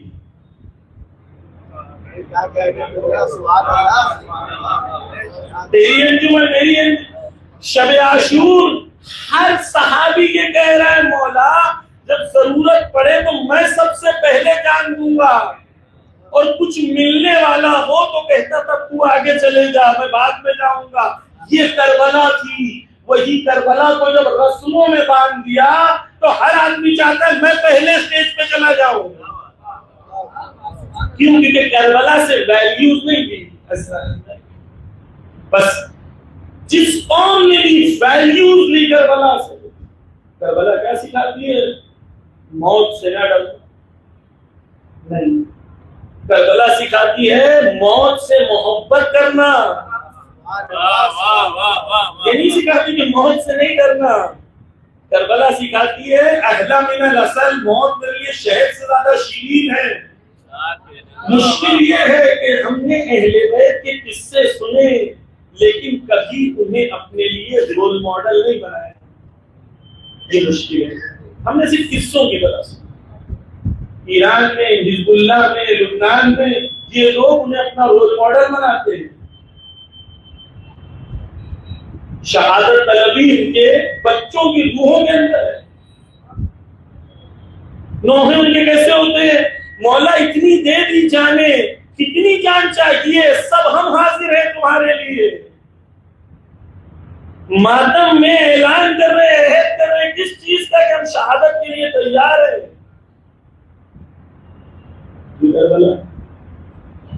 بس عزیزان گرامی، دشمن کا خوف، مولانا یہ مت بولیے، مولانا یہ مت بولیے، مولانا یہ مت کریے، مولانا اللہ سے اتنا ڈرنا شروع کر دو جتنا تم شیطان سے ڈر رہے ہو. عزیزان گرامی، یہ خوف سے مقابلہ کریں. دشمن طاقتور نہیں ہوتا. امام خمینی نے کہا ہمیں کس چیز سے ڈراتے ہو؟ جیل میں ڈال دو گے تو سید سجاد کے ماننے والے ہیں، مار دو گے تو حسین کے ماننے والے ہیں. اس بات سے میں ڈراتے ہوں حسین والے. عزیزان گرامی یہی راستہ ہے. پہلی چیز میں نے کہا عزیزان گرامی، جو ویلیو سسٹم اپنے اندر ایجاد کرنا ہے اس میں یہ ہے کہ اللہ سے ڈرو، غیر اللہ سے نہ ڈرو. جس قوم میں یہ طاقت آ جائے وہ قوم کو بھی ہار سکتی. دوسری چیز، خدا نے جوانوں آپ محنت کر رہے ہو علم کے میدان میں، یاد رکھنا خدا نے وعدہ کیا ان تنصروا اللہ ینصرکم، تم اللہ کی مدد کرو اللہ تمہاری مدد کرے گا. ایران لڑ پایا کیونکہ اسے بھروسہ تھا کہ جب میزائل مار رہے ہیں یا ابا عبداللہ کا نام لے کے تو یہ لگے گی ضرور. اللہ کے وعدوں پہ بھروسہ تھا. عزیزان گرامی جوانوں، اللہ وعدہ کر رہا ہے، بار بار وعدہ کر رہا ہے کہ تم ثابت قدم رہو، میری مدد یقینی، اللہ کی مدد ہوگی. جس قوم میں یہ ویلیو سسٹم آ جاتا ہے عزیزان گرامی، بس دین کیا ہے؟ دین یہ کمپلیٹ سسٹم ہے. اور یہ سسٹم کے اندر جب تک آپ کا کوئی ولی نہ ہو، کوئی لیڈر نہ ہو اور آپ اس لیڈر کے پیچھے نہ چلے تب تک آپ بھیڑ ہو. خدا توحید کے لفظ استعمال کریں. عربی میں دو لفظ ہیں، ایک ہے قائد، ایک ہے سائق. قائد کہتے ہیں، سائق کہتے ہیں عربی میں، ڈرائیور ابھی بھی جو ہے جو دنیا سے جاتے ہیں وہ جانتے ہیں، سائق کہتے ہیں ڈرائیور کو. کیوں؟ کیونکہ سائق ڈرائیور پیچھے بیٹھتا ہے، انجن آگے ہوتا ہے. ڈرائیور پیچھے ہوتا ہے، انجن آگے ہوتا ہے. دو قسم کے جانور ہوتے ہیں. ایک وہ عربی بہت عمیق لینگویج ہے. سائق کہتے ہیں اس ہکالنے والے کو جس ہکالنے والے میں جانور آگے ہو، ڈنڈے والا پیچھے ہو. گائے، بکریاں، بھیڑ جب لے جاتے ہیں تو ایک پیچھے ڈنڈے والا ہوتا ہے. یہ آگے جو چل رہے ہوتے ہیں اپنی مرضی سے نہیں چل رہے ہوتے، ڈنڈے کے خوف سے چل رہے ہوتے ہیں. ہے کہ نہیں؟ پیچھے ہا ہا ہا ہا کرتا ہے، سب لوگ چل رہے ہوتے ہیں. ایک قائد ہوتا ہے عربی میں. آپ نے فوٹو میں دیکھا ہوگا کہ ایک آدمی آگے چل رہا ہے، پیچھے 200 اونٹ ایک لائن سے چل رہے ہیں. 200 اونٹ ایک لائن سے چل رہے ہیں، یہ پیچھے دیکھ بھی نہیں رہا ہے. اسے کہتے ہیں قائد. قوم جب تک ایسی ہو کہ سائق کی ضرورت ہو، ڈنڈے سے چلانا پڑے، تب تک امام نہیں آتے. کچھ ادھر، کوئی ادھر جا رہا ہے تو کوئی ادھر جا رہا ہے تو کوئی ادھر جا رہا ہے. مولانا نہج البلاغہ میں کہتے ہیں کہ اے وہ قوم جسے میں رات کو جمع کرتا ہوں تو صبح کو بکھر جاتی ہے. میں اونٹوں کو جمع کرتا ہوں راتوں کو تو صبح بکھر جاتے ہیں. میں دھاگے جیسے الجھ جاتے ہیں. میں ایک طرف سے صحیح کرتا ہوں تو دوسری طرف سے خود ہی الجھ جاتے ہو. دو گروہ، ایک وہ جس میں یہ صلاحیت ہو کہ قائد بولے پیچھے چلنے کی صلاحیت ہو، پوچھے نہ کیوں. قائد بول دے چلو پیچھے. امام بیٹھے، ایک صحابی آیا، امام نے کہا جب اندور میں چلا جائے. وہ پوچھ سکتا تھا نا بھائی، جان اپنی ضائع کرنا حرام ہے. مولا میں مر جاؤں گا، آپ کو کیا فائدہ ہوگا؟ 10 سوال کر سکتا تھا نا، کر سکتا تھا کہ نہیں؟ کر سکتا تھا. امام بتانا چاہتے ہیں اطاعت کی منزل یہ ہے کہ امام بولے تم سبمٹ کر دو. قائد کا مطلب یہ ہے کہ لیڈر بولے تم سبمٹ کر دو، بیچ میں رکو نہیں، چوچرا کرو نہیں. قائد وہ ہے جو آگے چلے، 200 اونٹ اس کے پیچھے چلے. جب تک امت ایسی ریوڑ ہوتی ہے، بھیڑ بکریوں کی طرح ہوتی ہے، امام نہیں آتے. جب امت ایسی ہو کہ امام آگے چلے، پیچھے چلنے کی صلاحیت پیدا کر لو، تب امام آتے ہیں. 5 بار خدا نے کہا نماز پڑھو، پریکٹس کرو. پریکٹس، امام کھڑے ہو تو کھڑے ہو جاؤ، امام بیٹھے تو بیٹھ جاؤ. آگے گئے تو بھی نماز باطل، پیچھے رہے تو بھی نماز باطل. 5 بار تمہیں سکھایا کہ نظام امامت کے پیچھے کیسے چلو. آگے گئے تو بھی باطل، پیچھے رہے تو بھی باطل. عزیزان گرامی، کھل کے کہہ رہا ہوں، زمانے غیبت میں مرجعیت اور نظام ولایت فقیہ حق ہے، اور اس کے خلاف جو بھی چوچرا کرے گا یقین جان لے آج نائب کی بات نہیں مان رہا، کل امام کی بات بھی نہیں مانے گا.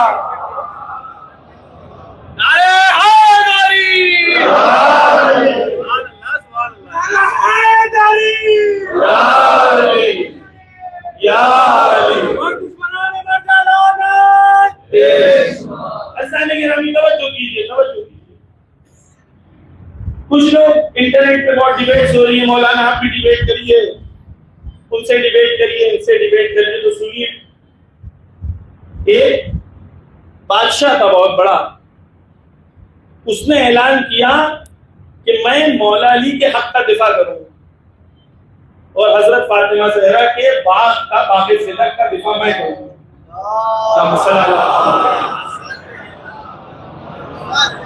میں دفاع کروں گا. ہماری کتابوں میں درج ہے کئی پیجز کی ڈیبیٹ. بڑے بڑے سنی علماء کو جمع کیا، اور بادشاہ، اتنا بڑا بادشاہ، وہ ڈیبیٹ کر رہا ہے، عالم ایک ایک کو مات دے رہا ہے.